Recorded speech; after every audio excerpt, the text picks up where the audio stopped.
वंदे मातरम। नमस्कार दोस्तों, स्वागत है आप सभी को हमारे YouTube चैनल में। आपको ईपीएस 95 पेंशन के बारे में जानकारी बताएंगे। जो अभी 20 मिनट पहले की खबर निकलकर सामने आ रही है कि सरकार ने दिया बहुत बड़ा तोहफा। ईपीएस के 78 लाख पेंशन लाभार्थियों के लिए आई खुशखबरी। पीएफ खाता धारकों के लिए खुशखबरी। 2025 में अब ये 5 नया नियम लागू होने जा रहा है। जो डिटेल्स इसके बारे में, ईपीएफओ के बारे में बताएंगे। जो आज की सबसे बड़ी खबर आ रही है। क्या आपको पता है कि ईपीएस 95 पेंशन के बारे में रूल्स चेंज हो चुका है कि कर्मचारी भविष्य निधि ईपीएफओ ने हाल ही में घोषणा की है कि 2025 में कुछ नए नियम लागू करने जा रहा है। ये नया नियम जो पीएफ खाता धारकों के लिए काफी फायदेमंद साबित हो सकते हैं। ईपीएफओ के नए नियमों के मुख्य उद्देश्य कर्मचारियों के हितों में रक्षा करना और उनके भविष्य को सुरक्षित बनाना। इस नए नियम के तहत पीएफ खाता धारकों को अन्य तरह की सुविधाएं भी मिलेगी। इनमें जैसे आसान निकासी प्रक्रिया और बेहतर ब्याज दरें और डिजिटल सेवाओं का विस्तार शामिल है। तो आइए इनके बारे में, नियमों के बारे में विस्तार पर आपको जानकारी बताएंगे। ईपीएफओ का नया रूल्स 2025 में एक नजर जैसे विवरण जानकारी पर देते हैं कि लागू होने की तिथि 1 अप्रैल 2025। लाभार्थी सभी पीएफ खाता धारक। मुख्य लाभ: आसान निकासी, बेहतर ब्याज दरें और नया फीचर्स, डिजिटल सेवाओं का विस्तार। न्यूनतम सेवा अवधि 5 साल से घटाकर 3 साल, अधिकतम योगदान सीमा बढ़ाकर 5 साल बताया जा रहा है। तो इसी प्रकार जो अभी सैलरी है वो भी बढ़ाई जाएगी और पीएफ खाता धारकों के लिए 5 नया नियम भी लागू कर दिया गया है। आसान निकासी प्रक्रिया: पीएफ खाता धारक के लिए 5 नया नियम। एक आसान निकासी प्रक्रिया: ईपीएफओ ने खाता धारक के लिए निकासी प्रक्रिया को और आसान बनाने का फैसला किया। अब आप अपने पीएफ खाते से पैसे निकालने के लिए ऑनलाइन आवेदन कर सकते हैं। इससे समय की बचत होगी और प्रक्रिया में पारदर्शिता आएगी। बेहतर ब्याज दरें: जो नए नियम के तहत ईपीएफओ के पीएफ खाता पर ब्याज दरों में बढ़ोतरी करने का प्रस्ताव रखा है। ये कदम खाता धारकों के लिए अधिक रिटर्न सुनिश्चित करेगा, उनके भविष्य और सुरक्षित बनाएगा।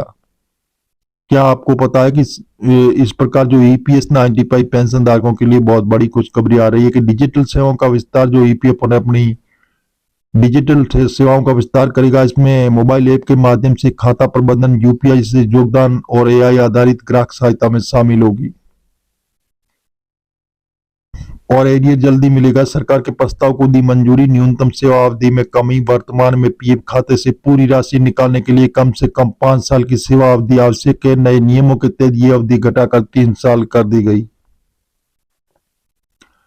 अधिकतम योगदान सीमा में वृद्धि: ईपीएफओ के पीएफ खाते में अधिकतम योगदान की सीमा बढ़ाने का प्रस्ताव रखा। यह सीमा मौजूदा 2.5 लाख से बढ़ाकर 5 लाख प्रति वर्ष की जा सकती है। तो ईपीएफओ द्वारा इन नियमों की आधिकारिक पुष्टि नहीं की गई है। कृपया किसी भी जैसे निर्णय लेने से पहले आप आधिकारिक वेबसाइट और कार्यालय से संपर्क कर सकते हैं। हम मीडिया आधारित आपको बता रहे हैं। तो बताया जा रहा है कि ईपीएस 95 पेंशन धारकों के लिए आ रही है बहुत बड़ी खुशखबरी। सरकार देने जा रही है बहुत बड़ा तोहफा। तो इस प्रकार जो 10 मिनट पहले की खबर निकलकर सामने आ रही है कि ईपीएस 95 के 78 लाख पेंशन लाभार्थियों के लिए एक बहुत ही बड़ी खुशखबरी आ रही है।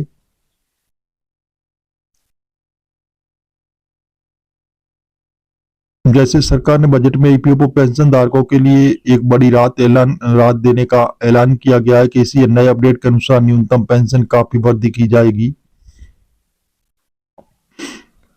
जैसे इसमें बताया जा रहा है कि 1000 से बढ़ाकर 7500 रुपये करने का प्रस्ताव रखा है। वर्दी पेंशन धारकों की स्थिति को सुधार करेगी। तो जी हाँ दोस्तों, इस प्रकार जो ईपीएस 95 के 78 लाख पेंशन लाभार्थियों के लिए बहुत बड़ी खुशखबरी आ रही है।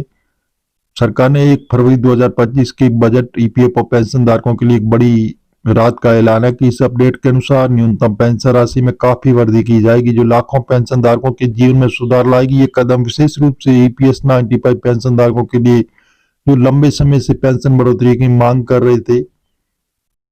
सरकार ने न्यूनतम मासिक पेंशन को मौजूदा 1000 रुपये से बढ़ाकर 7.5 करने का प्रस्ताव रखा, लेकिन ये वृद्धि पेंशन धारकों को आर्थिक स्थिति में सुधार लाने और उन्हें बढ़ती महंगाई से राहत देने के लिए की गई है। साथ ही इस योजना में चिकित्सा लाभों जैसी अतिरिक्त सुविधाओं को भी शामिल किया जाएगा। जैसे योजना ईपीएस पेंशन, जैसे इसकी जो लागू होने की तिथि 1 अप्रैल 2025, न्यूनतम पेंशन राशि 7,500 रुपये प्रति माह और वर्तमान न्यूनतम पेंशन 1,000 रुपये प्रति माह लाभार्थी ईपीएस 95 पेंशन धारक के। और जैसे चिकित्सा सुविधाएं भी मिलेगी आपको, और पेंशन के जो लाभार्थियों की संख्या लगभग 78 लाख पेंशन धारक है, जो 3.0 स्कीम में अब पेंशन और पीएफ का पैसा मिलेगा। जैसे ईपीएस 95 पेंशन धारकों के लिए बड़ा बदलाव हो रहा है। न्यूनतम पेंशन में वृद्धि मौजूदा 1,000 रुपये से बढ़ाकर 7,500 रुपये किया जाएगा। और समावेश पेंशन राशि है जो आपको इसका चिकित्सा लाभ पेंशन धारक उनके जीवन साथी के लिए निःशुल्क चिकित्सा सुविधा भी आपको मिलेगी। पेंशन ट्रांसफर में सुधार और किसी भी बैंक खाते से पेंशन प्राप्त करने की सुविधा, ऑनलाइन सेवाओं में बढ़ोतरी, पेंशन संबंधित कार्यों के लिए डिजिटल प्लेटफॉर्म का विस्तार होगा। ईपीएस 95 पेंशन धारकों के लिए रात लंबे समय से न्यूनतम पेंशन में वृद्धि की मांग कर रहे हैं। इसे नई योजना के तहत उनकी ये मांग पूरी होती दिख रही है कि 7,500 की न्यूनतम पेंशन से न केवल उनकी आर्थिक स्थिति में सुधार होगा, बल्कि उन्हें एक सम्मानजनक जीवन जीने की मदद मिलेगी। तो इस प्रकार जो ईपीएस 95 पेंशन धारकों के लिए महंगाई से राहत देगा और उनकी क्रय शक्ति को बनाए रखने में मदद करेगा, सुनिश्चित करेगा कि पेंशन की वास्तविक मूल्य समय के साथ कम ना हो। तो इस प्रकार जो ईपीएस 95 पेंशन धारकों के लिए चिकित्सा लाभ और स्वास्थ्य सुरक्षा नई योजना में पेंशन धारकों को उनके जीवन साथी के लिए निःशुल्क चिकित्सा सुविधा का प्रावधान है। ये कदम बुजुर्गों के लिए विशेष रूप से महत्वपूर्ण, जो अक्सर बढ़ती उम्र के साथ स्वास्थ्य समस्याओं का सामना करते हैं। सुविधा उनके स्वास्थ्य खर्चों को कम करने में मदद करेगी। तो जी हाँ दोस्तों, इस सिस्टम के तहत जो पेंशन धारक अपनी किसी भी बैंक खाते में प्राप्त कर सकेंगे पेंशन, और ये सुविधा पेंशन भुगतान प्रक्रिया को सरल और तेज बनाएगी। डिजिटल सेवाओं का विस्तार, जैसे डिजिटल सेवाओं का विस्तार है कि पेंशन धारक अब ऑनलाइन माध्यम से अपने प्रोफाइल को अपडेट कर सकते हैं, पेंशन स्टेटस की जांच कर सकते हैं और अन्य संबंधित सेवाओं का लाभ उठा सकते हैं। ये कदम पेंशन धारकों के लिए प्रक्रिया और अधिक सुविधाजनक बनाएगा। पेंशन धारकों को प्रभावित करेगी, इनमें से अधिकांश का जैसे कम आय वर्ग से है, जिनके लिए ये पेंशन वृद्धि एक बड़ी राहत होगी। उनके जीवन स्तर में सुधार लाने से उन्हें आर्थिक सुरक्षा प्रदान करने में मदद करेगी। तो इस योजना के लिए सरकार को अतिरिक्त धन की आवश्यकता होगी। हालांकि जैसे निवेश देश के बुजुर्ग नागरिकों के कल्याण के लिए आवश्यक माना जा रहा है। सरकार इस योजना के लिए बजट में विशेष प्रावधान किया गया है।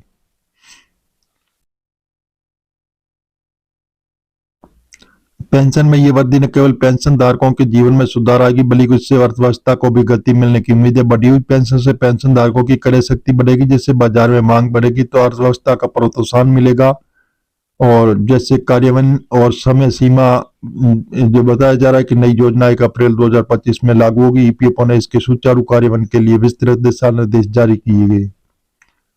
पेंशनधारक को अपने यूएन बैंक खातों को अपडेट की सलाह दी है, और ताकि नई योजना का लाभ बिना किसी देरी के उठा सके। पेंशनधारकों के लिए आवश्यक कदम और बैंक खाते की जानकारी अपडेट करें और डिजिटल लाइफ सर्टिफिकेट जीवन प्रमाण पत्र समय पर जमा करें। तो इस प्रकार जो हम आपको बता रहे हैं, ये मीडिया आधारित बता रहे हैं, सरकार से अभी हाल फिलहाल ऐसी घोषणा नहीं हुई है। आप सरकारी ऑफिशियल वेबसाइट पर जाकर इसकी जानकारी ले सकते हैं और मिलेंगे नई जानकारी के साथ। नए और पहली बात तो चैनल को सब्सक्राइब कर लीजिए, ताकि इसी प्रकार की जो नई जानकारी होगी वो सबसे पहले आपको मिलती रहेगी।